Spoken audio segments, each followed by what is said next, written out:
So this afternoon, I am going to talk about 16 plus. So I'm going to talk about specialist placements, residential specialist placements, who brings the appeal, it's the young person, and comparing local authority suggested placement proposals to specialist placements, but also the involvement of social care. So the Education and Skills Act raises the participation age so that all young people leaving year 11 are required to continue in educational training until at least their 18th birthday. This does not necessarily mean that the young person has to remain in school, and participation can include full-time study in a school, college, or with a training provider, full-time work or volunteering, combined with part-time education or training or apprenticeship or traineeship.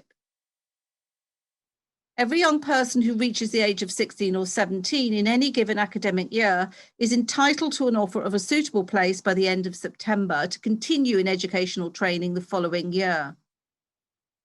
The aim of these duties is to ensure that every young person continues his or her studies to take up training and goes on to successful employment or higher education. Most of you will know, I think, who are looking at this webinar, that the EHCP can now go up to the age of 25.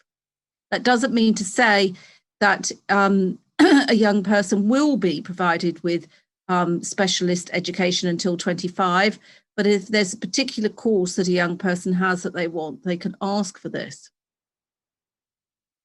So the entitlement to for 19 to 25-year-olds is contained, in the entitlement to EHC plans, and there's a guidance, and it's worth looking at that guidance if you have a 19 to 25-year-old. It's not as detailed a code of practice as the code of practice to SEN tribunals, but it can be useful. I'm not going to say a lot about the code of practice, just to refer to it if you haven't had a look. So what is a post-16 placement? It can be further education colleges, sixth form colleges, 16 to 19 academies, independent specialist colleges approved under Section 41 of the Children and Families Act, or it can be specialist settings. For example, the Royal National College for the Blind, Hereford, which provides education for those with a visual impairment from 16 to 25. Fox's Academy, which is in North Somerset, which provides specialist training for those that wish to go into the catering industry. The Orpheus Centre Trust, which provides training for those that wish to work in the visual arts, such as theatre. And you also have the National Star College. So post-19 placements, there is a difference between 16 to 19 and post-19. So as I've already said, the EHC plan can go up to 25 years, providing the young person is engaging with education. If the young person is no longer pursuing education, and education is in the broadest possible sense, then it is likely that a local authority will apply to cease to maintain the EHC plan. It's worth also saying that if the young person attends a university, the EHC plan, the local authority will cease to maintain the EHC plan. That's not to say that the young person will not receive additional support at university, but it won't be through the EHC process. So the importance of developing daily living skills and supported independent living, those can also be seen as education and can be included in an EHC plan. So residential placements, a number of young people may want a residential placement. That may be particularly true of specialist placements for 19 plus. can also be residential for 16 to 19, particularly if the young person has a particular need that can only be dealt with on a residential basis. But 19 plus, many young people, if they didn't have special needs or disability, might well be going off to university and leaving home. And many 19 plus students look for a residential specialist placement. So residential placements could be anything from 38 to 52-week placements. Can also include weekly placements where children go home at the weekends. In some cases, parents will need to show the need for a waking day curriculum. However, if the young person is seeking a specialist placement, let's say at the Orpheus Trust, because they have a particular interest and desire to work in the theatre, and that is a particular organisation which provides specialist tuition and training for young people with learning difficulties, there may be no alternative close to home, and therefore you don't need to show a waking day curriculum. But in some cases, you may be arguing a waking day curriculum, but in a lot of cases where you're seeking specialist placements, generally, it will be that the local authority suggested placement cannot meet needs. Local authorities now, 19 plus in particular, are only offering 3 days a week, whereas your young person, particularly if they have special educational needs or if they have disabilities, may require education 5 days a week. If the education placement they seek can offer 5 days a week, but the local authority can only offer 3 days a week, then you have an argument there for saying that the local authorities' proposed offer cannot meet needs, whereas the placement that the young person is seeking can meet needs. Again, if the total cost of a local authority placement is not significantly greater, then the local authority and or the tribunal should go with the young person's preference.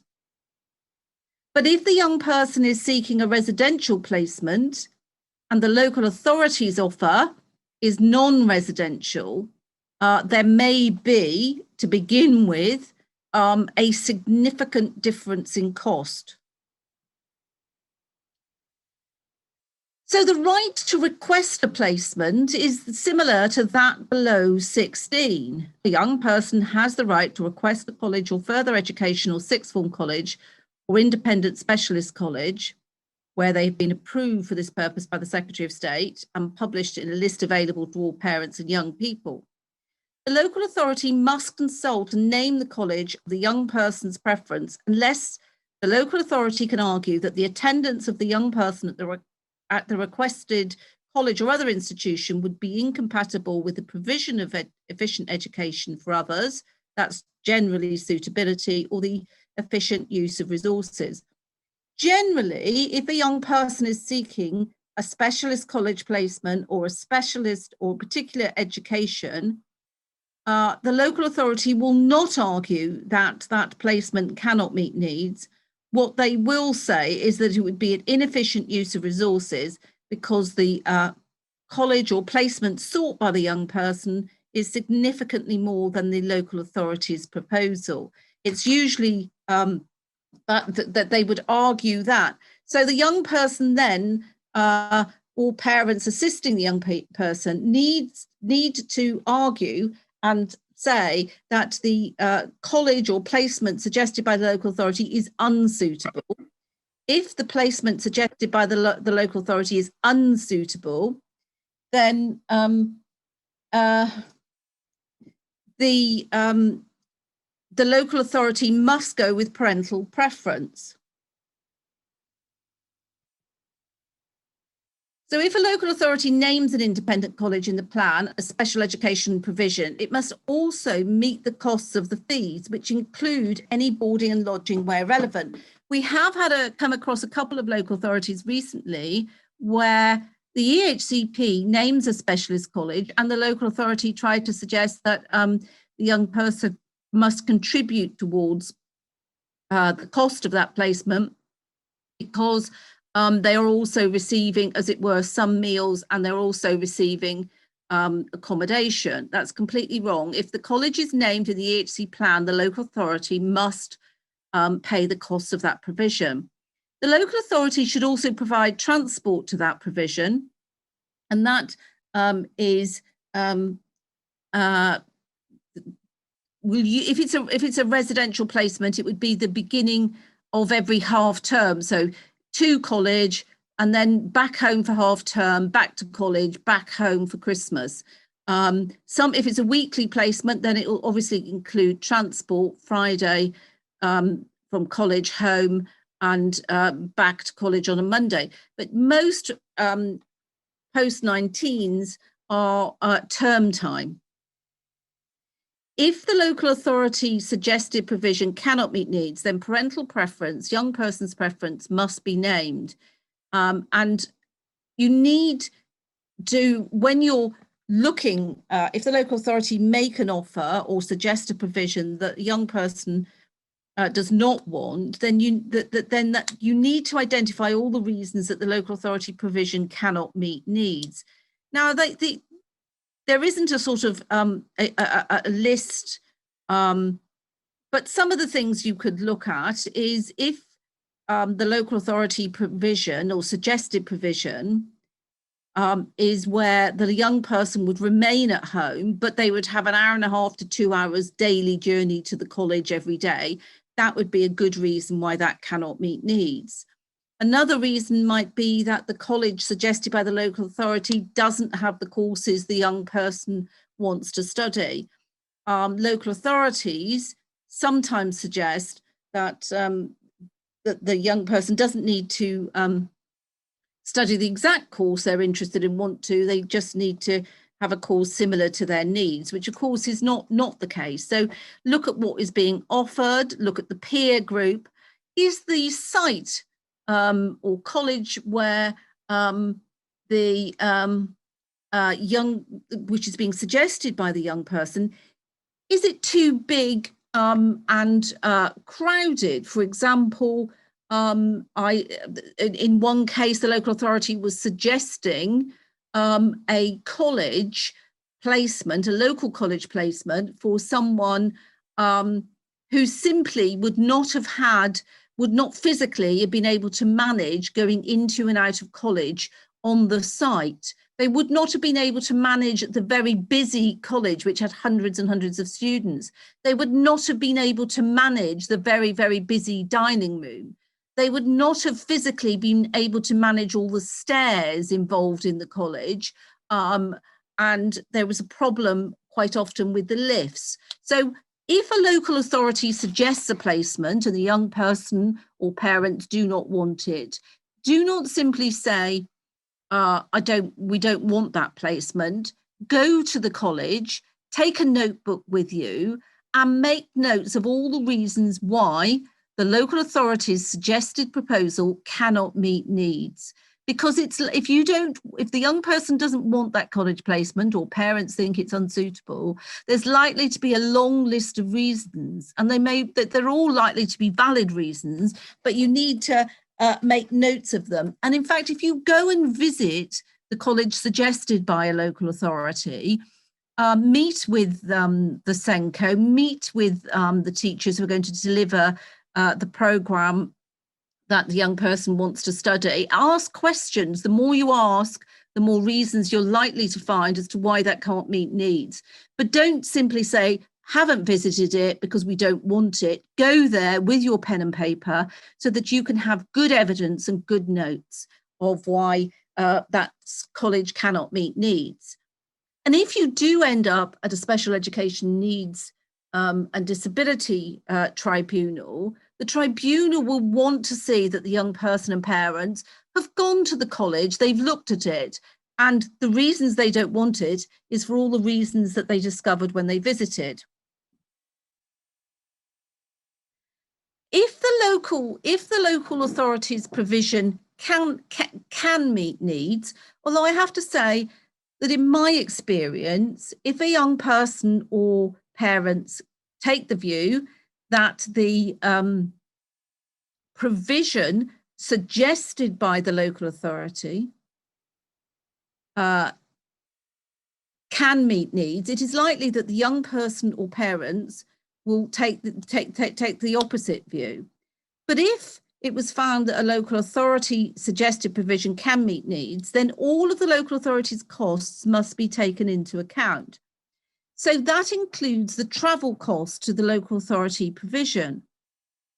So it may be, for example, if you're drawing up a schedule of different costs, that the travel to the college that the young person wants could be nil, because it might be that the parents would say, well, actually, give us the place which is in Newcastle, and we'll ensure that the young person is there at the beginning and end of every half term. The travel won't cost you, local authority, anything. But if the young person stays at home, then they will need a taxi or other form of transport to the college every day, and that's likely to be £70 a day, for example. So travel costs might be quite significant to local authority provision, but not to the young person or parents, if you're going to argue it could be nil. Social care costs. If you have a young person who is age 19 and wants a specialist residential college, then you should also ask that social care carry out an up-to-date assessment. If that young person, for example, has significant learning difficulties, and if they stayed at home, it might be that now, age 19, was the time for them to move into supported living facility, because they would they want to learn independence, living skills, they want to learn mobility, and they can best do that if they were in either supported living or if they went to the specialist college. So the social care costs, if they remained at home, are also put into the pot. Now, it could be, certainly just pausing there, if you end up going to tribunal, and I hope that most of you listening or watching this don't, because you can continue and you can try and negotiate with local authorities, and hopefully you can make them see sense. But where you end up making an application to a tribunal, make sure that you also, if you're looking for specialist residential colleges, ask for a full social care assessment. You should, if your young person has an EHCP, 16 plus, it may be that they should be having some social care provision. What can this mean? Well, it could mean that social care provide a personal budget so that the young person can take horse riding lessons for the disabled, for example, if that's applicable. It could be that as a teenager, that young person needs a mentor twice a week to take them to a local youth club so that they socialise and meet with other peer groups. And that could be under social care of an EHCP. This only applies to England and not Wales, by the way. The budget for the mentor could be included.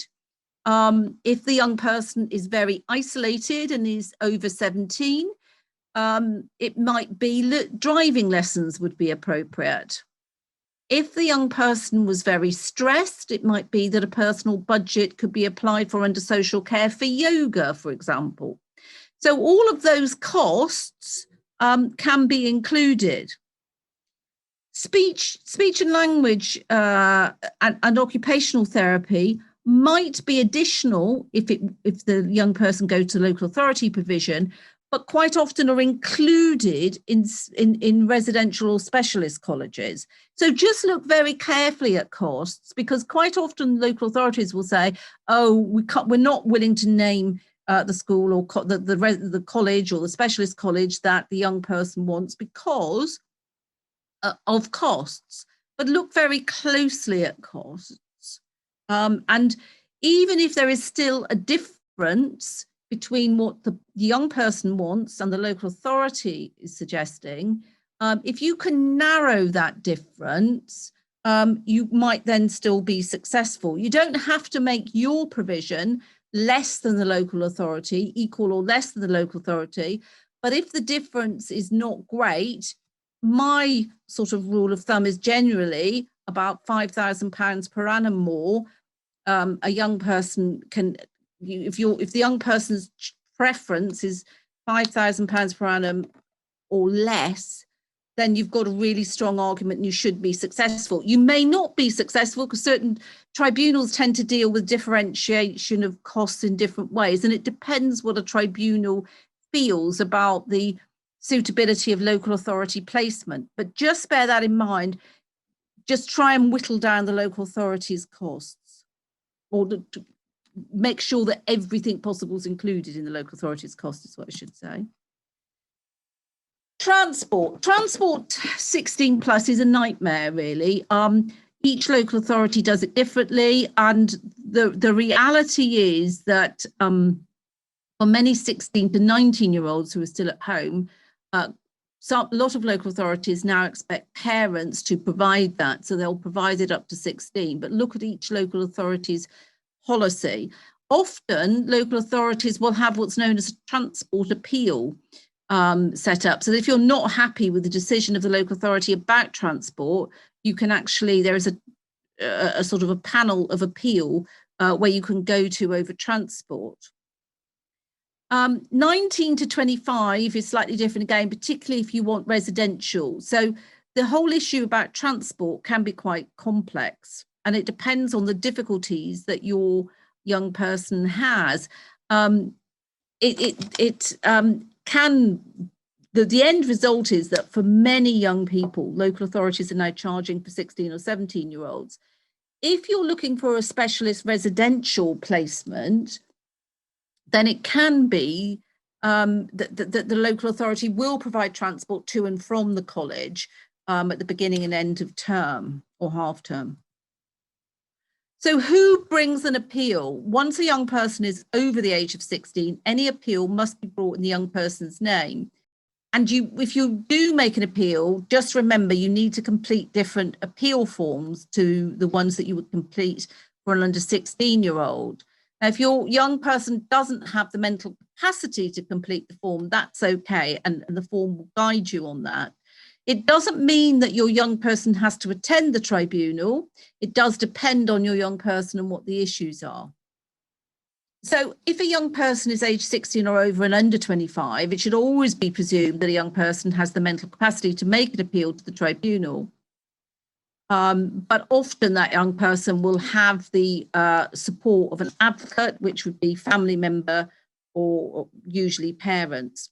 If a young person doesn't have mental capacity, then of course the appeal can be brought by a parent. As I've already indicated, it's usually helpful to an appeal to request an up-to-date social care assessment. There are essentially three types of assessment: a child's needs assessment, a child's carer's assessment, and a young carer's needs assessment. So I've gone through that, the 16-year-old, the post-16 placement issues, specifically on post-16 issues, quite quickly, but hopefully for those of you who were here this morning, it should flow a bit from what I said this morning. Do we have any questions, Emma? Yes, we do have a fair few, so I will go through them. So the first question is, are independent living skills and integrating into the community considered to be an educational need which results in an EHC plan? Yes, is the short answer. And how?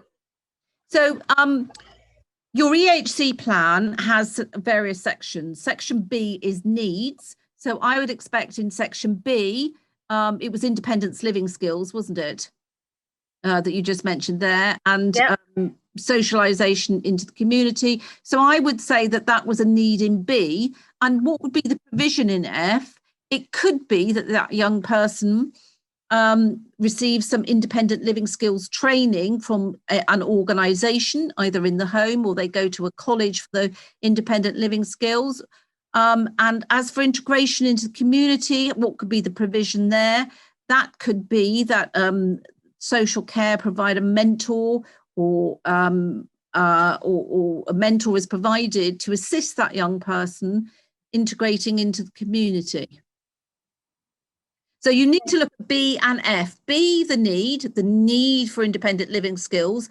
F, the provision to meet those. And with socialization in the community, that's a need in F.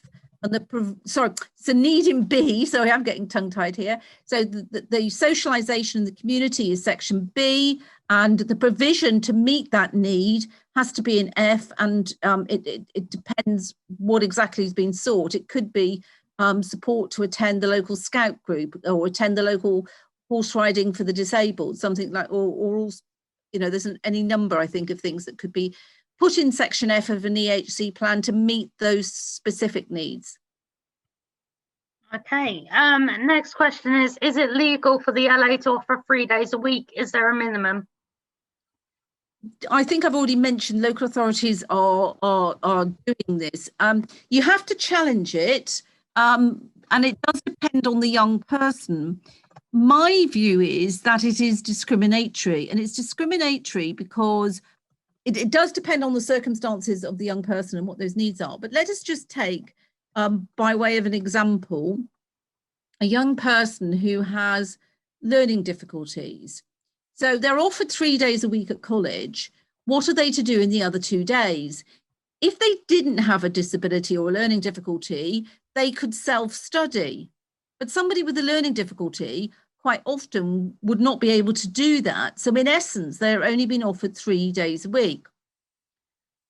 It does depend on the circumstances. If the young person is only offered 3 days a week, then what are they to do the other 2 days? Should social care be providing something, or should they be provided with full-time education?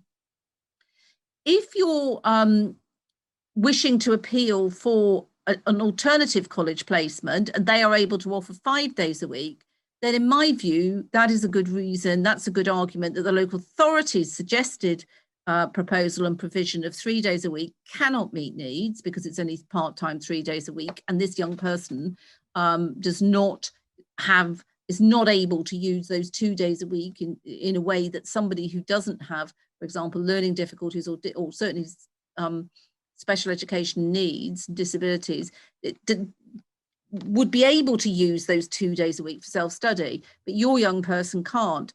So if you can find a college placement that can offer 5 days a week, then you're going to have that's a good argument for being successful at a tribunal. But you need to set it out clearly that offering 3 days a week is discriminatory. Just because people without a disability are offered 3 days a week doesn't mean to say that that's suitable or acceptable, because somebody without a disability can use those 2 days, whereas your young person can't. There was a case, in fact, dealt with by my colleague in the Public Law Department, where Cornwall Local Authority, for I think it was 16 to 19, actually not even 19 plus, decided to change the provision for young people with learning difficulties from 5 days a week for 3 days a week. It was a cost exercise, and that was found, the change in the course and the provision of only 3 days a week was found to be unlawful. That's a more complex case. I think there's something on our website about that particular case, but I think that if the local authority is only offering 3 days a week, you should challenge it. But it does depend on what you're seeking. If you've got a 5 day a week college placement that you want, then that's a good argument to put forward. And it does depend on the young person's difficulties and whether they are able to use those 2 days a week to do something else. Hopefully that's helpful. Next question. Okay, so the next question is that so this person has applied for a specialist college. They are sure that the local authority will try and name the local college. The college will not be suitable, and the SENCO has already said that they will not be able to meet needs, but they've said that sometimes the local authority will give them no choice and name the local college anyway. Can the local authority do this? The local authority may well name the local college. I would try and get something in writing from that college now saying that they cannot meet needs, because then it becomes more tricky, because what local authorities do is they bend both arms of a college behind their backs and upwards to persuade them to admit a young person, even though they know that the college has already said they can't meet needs. So try and get something in writing now that says from the college, or get some evidence from the college that they say they cannot meet needs, so that when the local authority issues the EHC plan with that college named, the local college, which you assume might be the case, then you can reply to that, lodge an appeal immediately. It doesn't mean to say you stop talking to the local authority to try and settle it, but lodge an appeal immediately, and as evidence send in the fact that the college has already said that they cannot meet needs. The local authority, I think sometimes in desperation simply just names places, even though they know that that college cannot meet needs, and they've said they can't meet needs. But you do get, because local authorities give huge chunks of funding to colleges, local authorities really behaving in a way which they shouldn't be, by trying to say to colleges, you should take this person, and local authorities feel under pressure to then take a person even though they know they can't meet needs. So try and get something in writing to that effect now. It'll be helpful in the future. Okay, so next question is about working day curriculum, and is consistency and generalization of skills grounds for a working day curriculum, and what could be grounds for a working day curriculum? Generally, consistency of skills and generalization can be grounds for a working day curriculum. It does depend. Generally, this is not necessarily completely the case, but generally cases where a working day curriculum can be shown a need for a working day curriculum, or where the young person or child has severe autism, and changes in carers and regimes and settings can be really, really upsetting for the young person. So the young person's in college for part of the day, then they might be at home, then they might have a respite carer on a Thursday night, then they might have somebody looking after the child once, it might be a respite carer every third weekend, and there might be other carers coming and going. And so there's a lot of changes in regime, and the young person really struggles, because what they need is a consistent regime throughout the day. And they also need to be able to generalize the skills from different settings, and they can only do that if they have a very, very consistent setting. The working day curriculum is a difficult argument.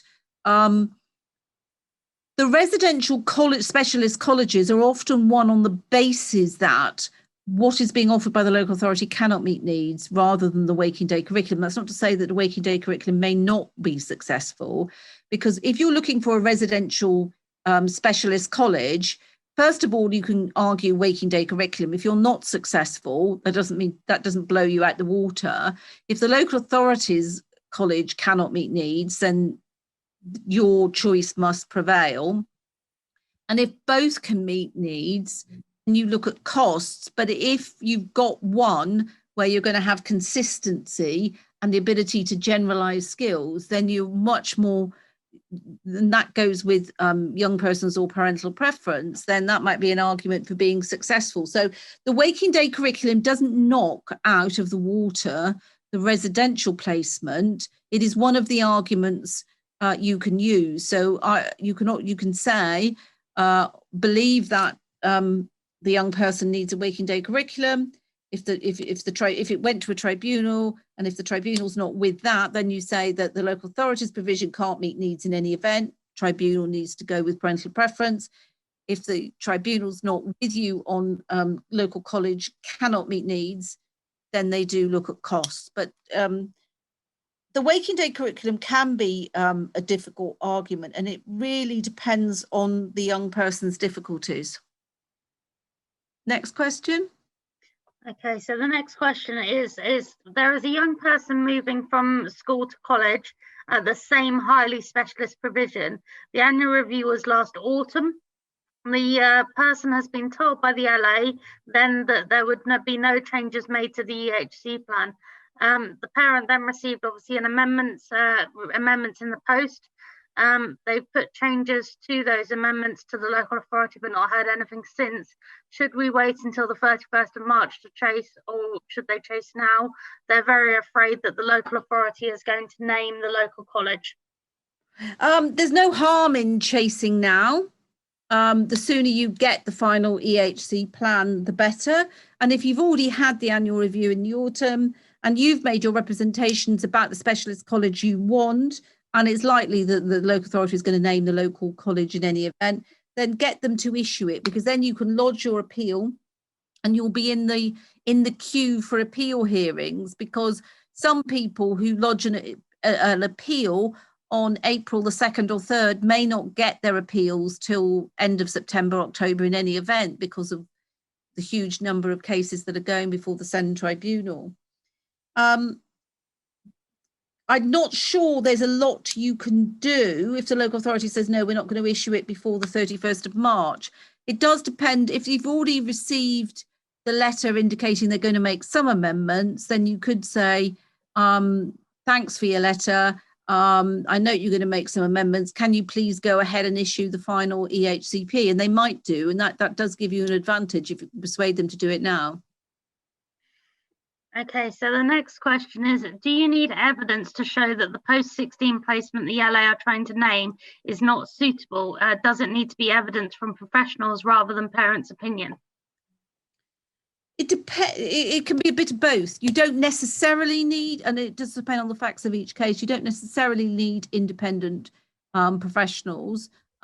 It does depend on why the local authority's college is unsuitable. So as I've said, go and visit that college and have a long list of reasons why you think it can't meet needs. If a tribunal was to find that the local college could meet needs, but the residential specialist placement is just that much better, you might not be successful. You actually have to show that the local authority's placement cannot meet needs. So if it's finely balanced, you might want to instruct an independent educational psychologist to visit the two placements and write a report. But it really depends on the reasons why you don't want, or the young person doesn't want, the local college. Because if it's that the college is too big and the young person wouldn't cope with that amount of busyness, that amount of hundreds or if not thousands of people starting at the college in the morning, you don't need an independent educational psychologist to write a report confirming that. You can just say how many are on roll at this college, 2,000, how many are at the specialist college, 150. The young person is going to be much more comfortable at your choice. Additionally, if you think the peer group is wrong, you can ask questions of the college and local authority. How many people will be on the course of your young person? Not asking the local authority to identify any of them, but what are their diagnosed difficulties? You know, if your young person, for example, has cerebral palsy and everybody on the course they want to go on has severe autism, that may not be an appropriate peer group. Ask what the diagnoses are. Ask what the cognitive levels of the other people on the course the local authority is suggesting. If everybody in the course the local authority is suggesting is significantly lower or higher than your young person, then it won't be an appropriate peer group. You need an appropriate peer group so that they can have, they can make friends, they can socialize. And if you've got a peer group where everybody's significantly lower than your young person or significantly higher, either way is not going to work. They're not going to socialize. So ask questions about peer group, ask about what happens continuing from college, what does it lead on to, that sort of thing. So So you may need an educational psychologist report, an independent report, but you don't necessarily. Okay, next question. So the next one is this for obviously when we're talking about social care assessments, what might one include, particularly for obviously somebody that's 16 plus? What kind of things would it cover? It should cover independent living skills. So can they cook a meal for themselves? Can they do cleaning? Can they do washing? Can they live independently? It should cover mobility and their ability to go out into the community on their own. Can they get a bus into town? Can they, are they independent travelers? Do they need travel training? Are they very isolated? Do they need the opportunity for social events? So, do they have significant sensory issues? If they do, then social care might say, although this might be education as well, horse riding for the disabled, that sort of thing might be included. Some young people have people with special educational needs. Swimming is a very can be a social event. It can be good for them to do some physical exercise, and there can be some events in different cities and towns for swimming for those with special needs or disabilities. And being able to join that sort of group, social care could provide funding for someone to be able to take that young person to that swimming and bring them back safely. So it can be there's a range of things that social care, social care is a part of the national, as they call the national trial at the moment. And there's no sort of definitive list as to what can be included. So if you think something would be useful for a young person, then ask the local authority to fund it with the personal budget.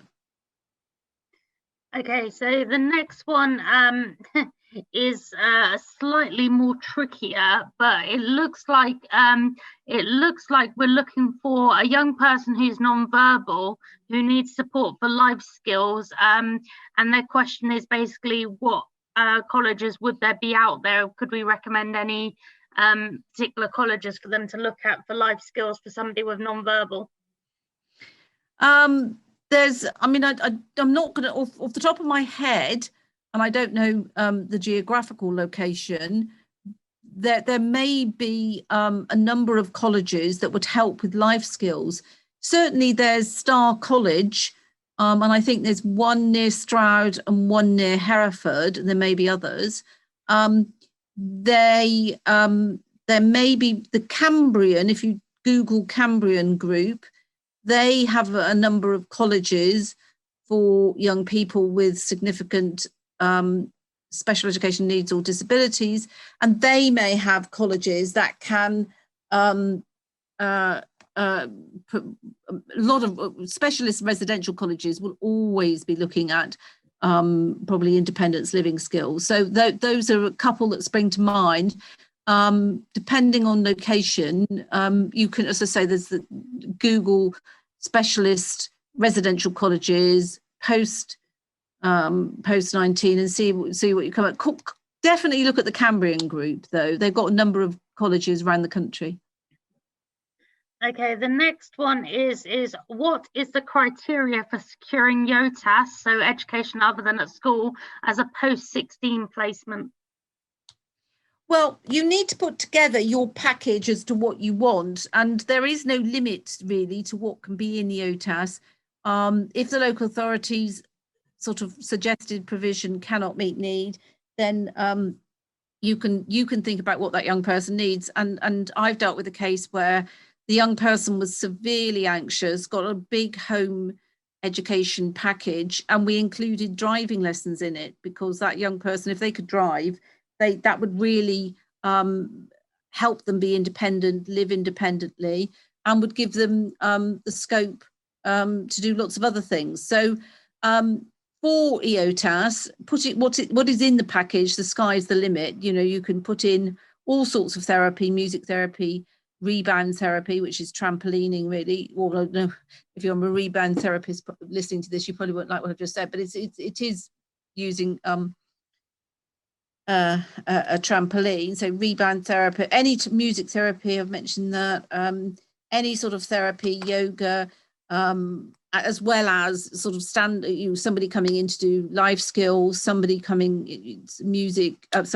maths, English, and any other subjects. So you're putting together whatever you think would help, would provide an education package which would meet the needs of your young person.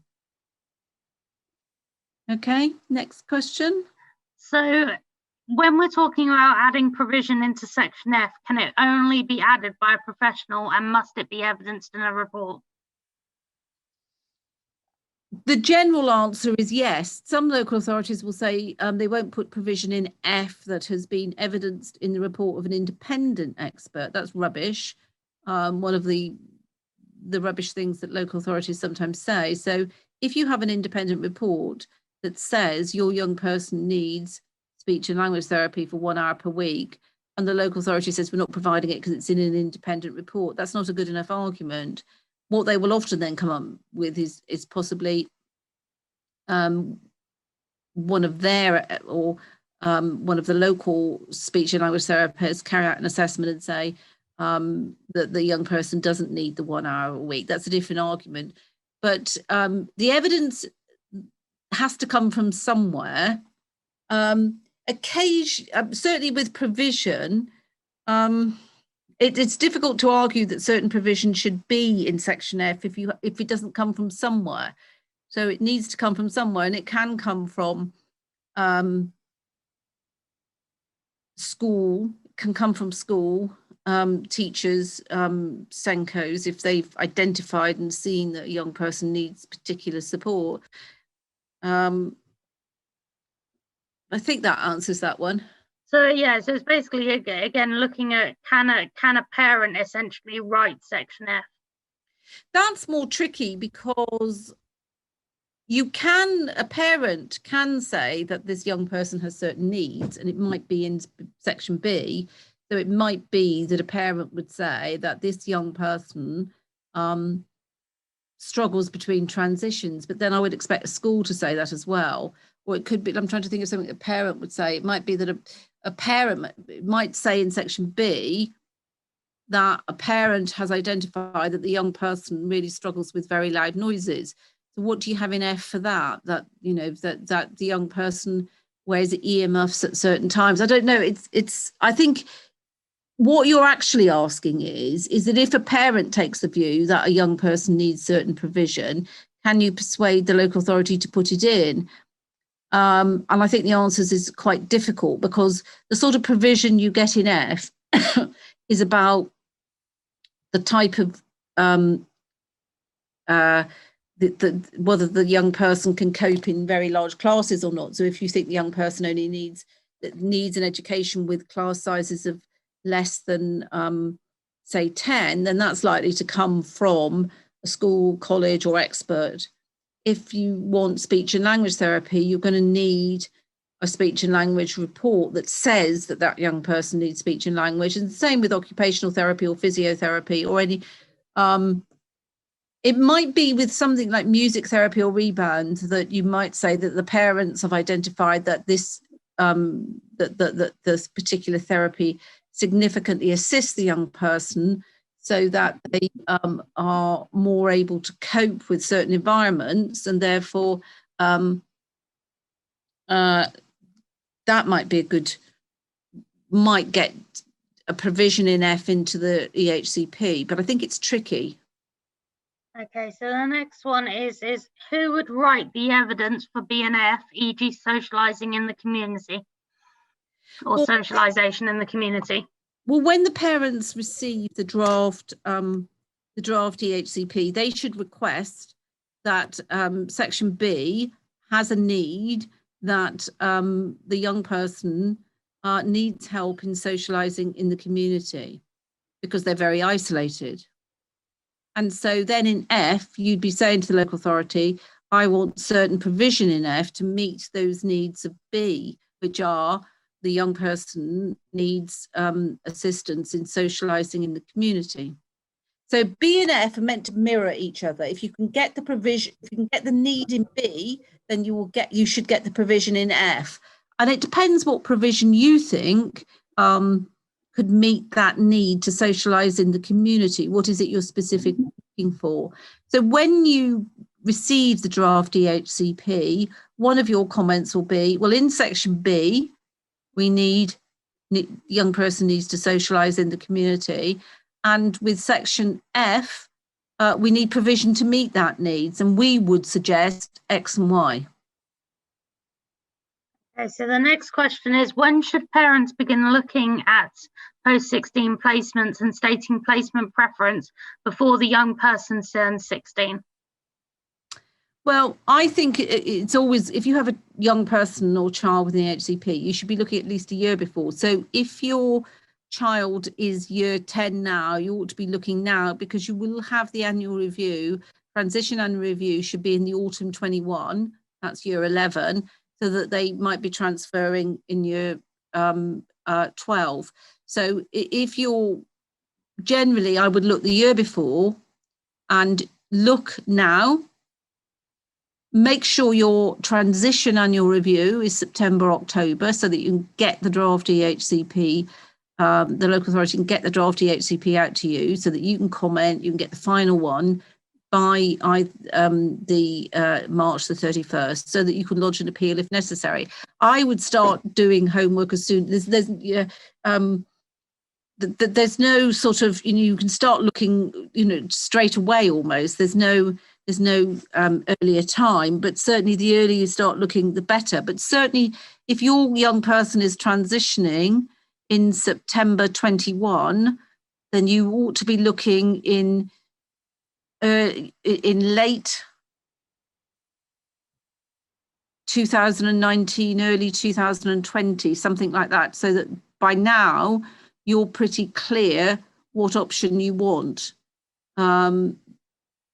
So there's no, the earlier the better is the answer. So there's a question about social care and social care assessments, obviously for children and young people, or young people aged 16 plus. And the question is basically, which part of the law does the assessments come under?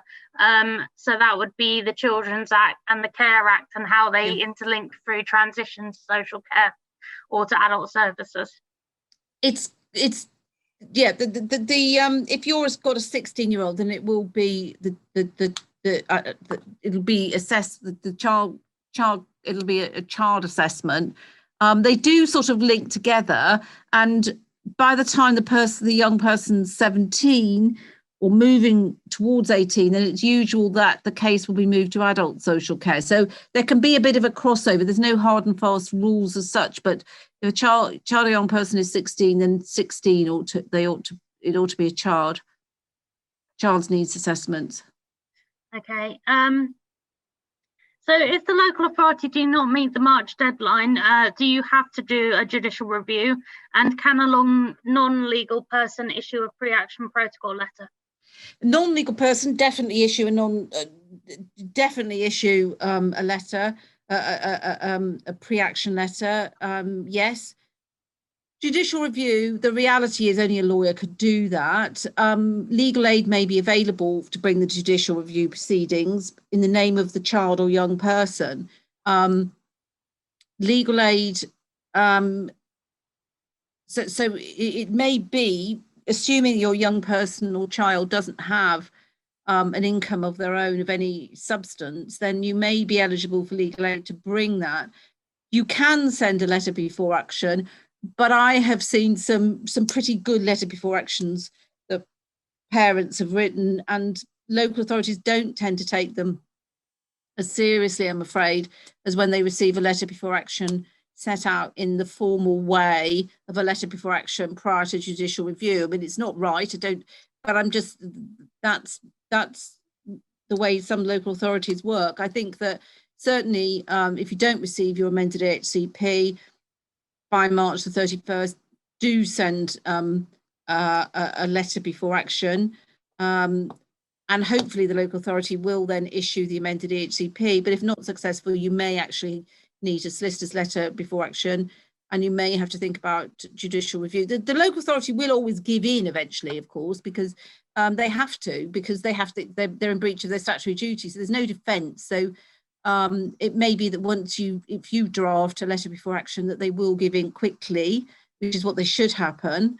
But if not, then you may need a solicitor's letter. But they should do it by March the 31st. You need to be on them. April the 1st, send off your letter, because the time is of the essence in the transition years. Okay, so the next question is, the LA Ed Psych has offered to come and assess this child. It'll be the first time in a fair few years. They're talking about over 10 years. Would that be of benefit, or would it be better to pay an independent Ed Psych? Is it likely that the local authority's Ed Psych may be slightly biased when writing a report? Well, the answer is you can't stop the local authority's Ed Psych, particularly if it's transition. Writing a report, they're going to need a report. There's no harm in it. If it went to a tribunal and you would refuse access to the child or young person, the tribunal can make an order that you make that young person or child available for an assessment. The fact they haven't done the assessment for 10 years is shocking and awful, but that doesn't get them out of doing an assessment now. You can have both. So an independent Ed Psych, their report, I'm afraid to say, is likely to be significantly better. Local authorities' Ed Psychs are employed by the local authority and tend to sing to their tune. There are a few, but they're very few. I've seen a few. Well, the local authorities' Ed Psych reports are likely to be very brief. They may not carry out any proper assessments, and they're likely to sing to the tune of the local authority and say that the provision that the local authority want to propose can meet needs. If you're really setting up for a battle with the local authority, then it's worth, it will be worth having an independent Ed Psych. Depends on what you're looking for and what the issues are. Independent Ed Psychs often have different specialisms, so it depends on what the difficulties of your young person are, and what the needs are, and what you're looking for as to which independent Ed Psych you might want to use. Some are better than others. So the next one is, what happens if a parent says a young person responds well to horse riding and therefore they want horse riding in F or H, so social care, but there is no professional backup?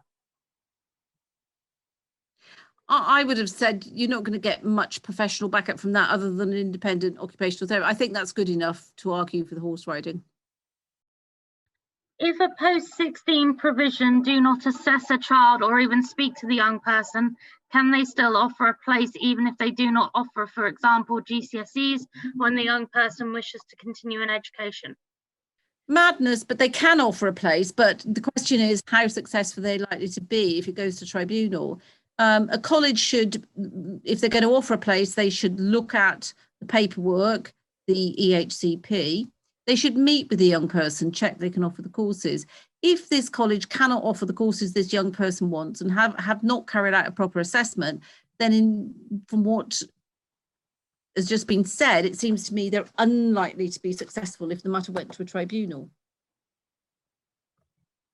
Which section of the Code of Practice states that school can add provision to Section F? I don't think our school realises this, and I know they would contribute if they could.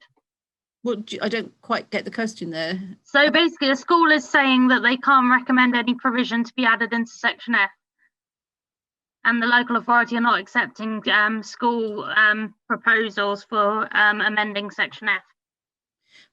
Is that the school is suggesting amendments to Section? So the school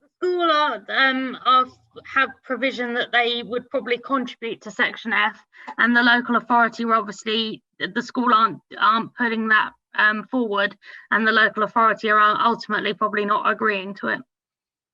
So if a school, if I got this right, if a school is suggesting, for example, in Section F, that this young person should have one-to-one for mornings only, then the local authority need to accept that. If that's in writing, then the local authority should put that in the plan. Have I got that question right? Yeah. So it's the idea that you need basically the school to, there is nothing in the code of practice that states the school can add provision.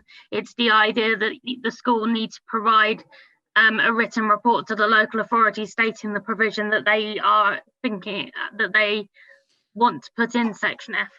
A local authority, the school should, when you have your annual review and you look at the EHCP and you look at F, that the school should be contributing to that and saying this young person needs, I don't know, additional one-to-one support. They need occupational therapy at least once a fortnight, or whatever it is that I think this young person needs. But if the school, that's their contribution to the annual review assessment, and the school are saying that should be in the HCP, the local authority are going to have a really difficult time not putting it in. What's happening at the moment is that schools are saying we need one-to-one support full time throughout the week, and local authorities are saying no, you don't need that, we can't afford it. Well, we can't afford it is in brackets because they don't often say that out loud. Because we can't afford it is not an excuse or a valid argument for not putting provision in EHCP, which is needed. So if a school puts in writing at an annual review that this young person needs certain provision, the local authority should provide it, should put it in the HCP, and it should be in F. And if it's not there, then that is a ground of appeal, which I would expect the local authority to well, they're not going to get anywhere, the local authority. If a school is saying we need full-time one-to-one support for this young person, for example, a local authority is not going anywhere if the school have said that in their reports at the end of annual review. At the end of annual review, when the schools submit reports to the local authority, do make sure you get copies of that. Sometimes schools can not or be slow in sharing that with parents. So make sure you have the reports from school. And if the report from school says this young person needs one-to-one support, then you need to the local authority needs to put it in F. There was one further question, but it's not really clear what it was about. It's along the lines of colleges offering places, but actually there not being anything of any substance to it. So basically, if a college was to basically provide, not actually provide any education or actually attempt to do so. So if a young person attends a college from 16 plus, but the college is actually not offering any courses or education or actually attempting to do so, and therefore making the young person need, what would they have to do? Well, they ought to look for an alternative. That's the thing. They ought to look for an alternative. So either it's a different college, or it may well be a different course. Look for an alternative. If the college is not providing, I think the recently came across a case where local authority offered a 3-day-a-week internship to a young person, which actually, when it came down to it, the 3-day-a-week internship was working at Tesco's, stacking shelves, really. That was challenged, and that person then got offered 5 days a week, proper structured courses with proper education. So I think challenge it at annual review, saying what's being provided is not making any progress. Are we meeting any of the have any of the targets from last year been met? If not, then we need to look for an alternative provision, because if the current offer is not really assisting the young person, they're not making progress, they're not reaching any of their targets, then you will be looking at alternative provision. Okay, I don't know if anyone else has any further questions, but that's all the questions on the chat at the moment. Okay, if I try and go back to for those of you that what we might do, we've had quite a lot of inquiries about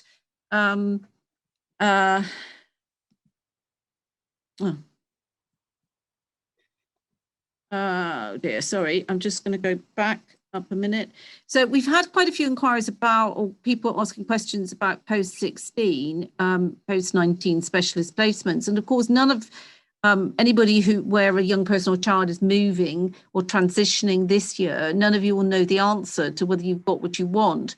So what we might do is put on some additional sort of webinars like this after February the 15th, so perhaps a few days later, and then after March the 31st. So, or it might just be after March so that we can take in the February and March ones, and just deal with the post-16s and what you need to do, because you really do have to act very quickly. We haven't sort of thought about what that just might be a sort of one-off session similar to this, but really directed to those of you that haven't got what you wanted and you need to act quickly. If anybody would be interested in that, we haven't put it together completely. If you email trichards@watkinslisters.co.uk, we'll put your name on the list. As I said at the beginning, this is the first time we've sort of done a webinar like this. We would normally have the face-to-face information days, but obviously that is not possible at the moment. So we put this programme together. Tomorrow we're going to have a recorded event to see how that goes, and that is actually on those with emotional difficulties and how you get provision there in those sort of cases. You'll see that Wednesday's ABA, then Thursday's the annual review process, and what you should and shouldn't do it before an annual review and after, and what a local authority should do after an annual review. Section F is provision, and then Friday is really any questions on anything to do with special needs, and we'll try and help where we can.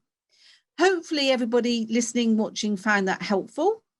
So we'll end the session there, and hopefully some of you might join us later in the week.